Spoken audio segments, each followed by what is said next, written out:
اس مختصر سی نشست میں باذن اللہ تعالی کتب ستہ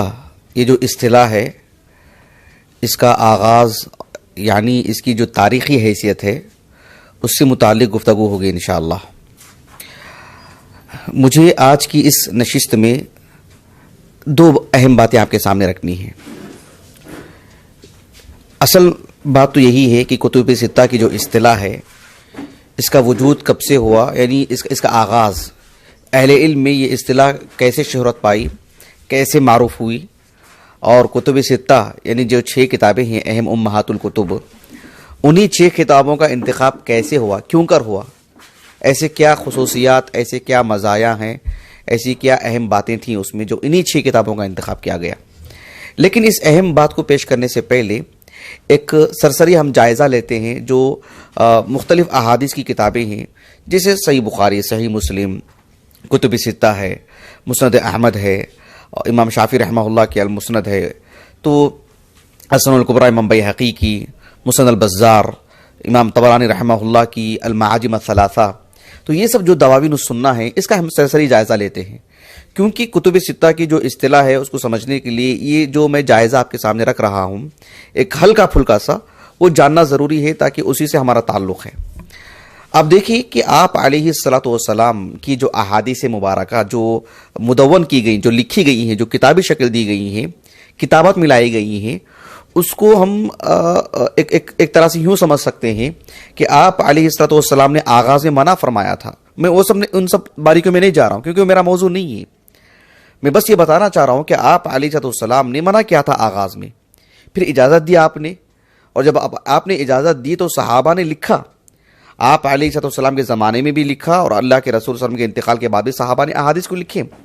بلکہ تقریباً 50 سے زائد صحابہ کے نام بنام ہمیں ملتے ہیں جو رسول اللہ صلی اللہ علیہ وسلم کی احادیث کو لکھا کرتے تھے۔ میں بارہا کہہ رہا ہوں آپ سے بات، دوسری مرتبہ کہہ رہا ہوں کہ یہ میرا موضوع نہیں ہے، میں اس میں تفصیل میں نہیں جاؤں گا، اس کے احالے، اس کے حوالہ جات، اس کی باریکیاں، جزئیات میں نہیں جاؤں گا، میں یہ میرا موضوع نہیں ہے۔ آپ بس جو ہے تقیید العلم جو حافظ خطیب بغدادی رحمہ اللہ کی ہے آپ ضرور پڑھیے گا، بہت عمدہ کتاب ہے اس باب میں۔ بہرحال جب اللہ کے رسول نے اجازت دی تو صحابہ نے لکھا، خصوصیت کے ساتھ آپ دیکھیں عبداللہ بن عمرو بن عاص رضی اللہ عنہما، ان کے پاس تو احادیث کا کافی ذخیرہ تھا، جو الصادقہ بھی انہوں نے نام رکھا تھا اس کا۔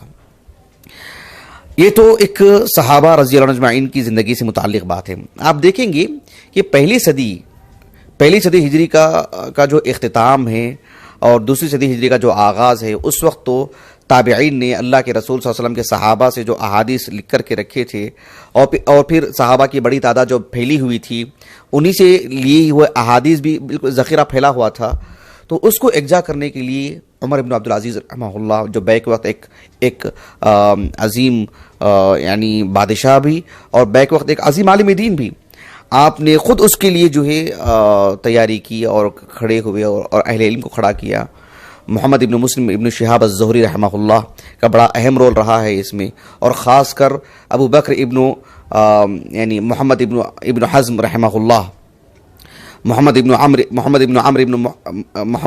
ابو بکر ابن عمرو ابن حزم رحمہ اللہ، ان کی 117 ہجری سنہ وفات ہے۔ کافی خدمات ہیں، کتاب العلم صحیح بخاری کی آپ ایک مرتبہ دیکھ لیں ان کی اس خدمات سے متعلق۔ اور اسی طرح سے آپ دیکھیں گے کہ جو ہے پہلی صدی ہجری کا جو آغاز، جو اختتام ہے، اور دوسری صدی ہجری کا جو آغاز ہے، اس میں جن اہل علم نے احادیث کو جمع کیا، مدون کیا، کتابیں ترتیب دی، بڑا ذخیرہ ہمارے ہاتھ آیا۔ امام مجاہد ابن جبر کو لے لیں، قتادہ ابن دعامہ سدوسی کو لے لیں، سعید ابن ابی عروبہ 156 ہجری سنہ وفات ہے ان کا، محمد ابن اسحاق صاحب المغازی، اسی طرح سے معمر ابن راشد الازدی 156 ہجری سنہ وفات ہے ان کا۔ کئی اہل علم، عبد الملک ابن عبدالعزیز ابن جریج رحمہ اللہ، ان کی بھی اپنی ایک احادیث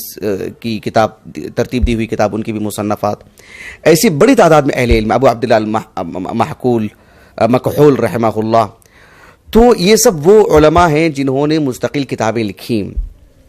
پھر اس کے بعد آپ دیکھیے دوسری صدی ہجری کا اختتام ہوتا ہے اور تیسری صدی ہجری کا آغاز ہوتا ہے،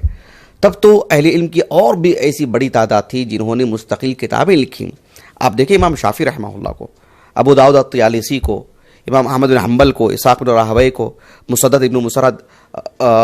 رحمہ اللہ کو، اور حماد ابن سلمہ رحمہ اللہ، یہ دوسری صدی ہجری کے علماء میں سے ہیں. ان کی بھی ایک بڑی تعداد، ابو بکر بن ابی شیبہ، ان کے بھائی عثمان بن ابی شیبہ، مصنف عبد الرزاق، یہ سب وہ علماء ہیں جو دوسری صدی ہجری کے اختتام پر اور تیسری صدی ہجری کے آغاز کے علماء میں سے ہیں. ان کی بھی کافی مقدار میں کتابیں،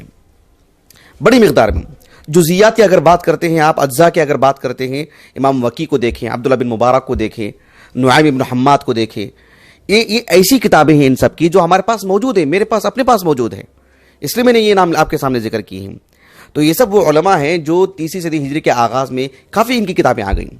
لیکن ان کی جو کتابیں رہی ہیں، ایک تو احادیث کی ترتیب اس میں بالکل منضبط نہیں تھی. دوسری بات یہ ہے کہ اس میں سارے احادیث کا انہوں نے ذخیرہ نہیں کیا. تیسری بات یہ کہ صحت و ضعف سے جو ہے مطلب کتابیں پاک نہیں تھیں. لیکن کافی احادیث کی کتابیں ہمارے سامنے تو آ چکی تھیں اس وقت میں بات کر رہا ہوں. ان سارے احادیث کی کتابوں کو رکھ کر کے جو پھر احادیث کی بڑی بڑی کتابیں سامنے آئیں، جن میں سے سر فہرست کتب ستہ ہے،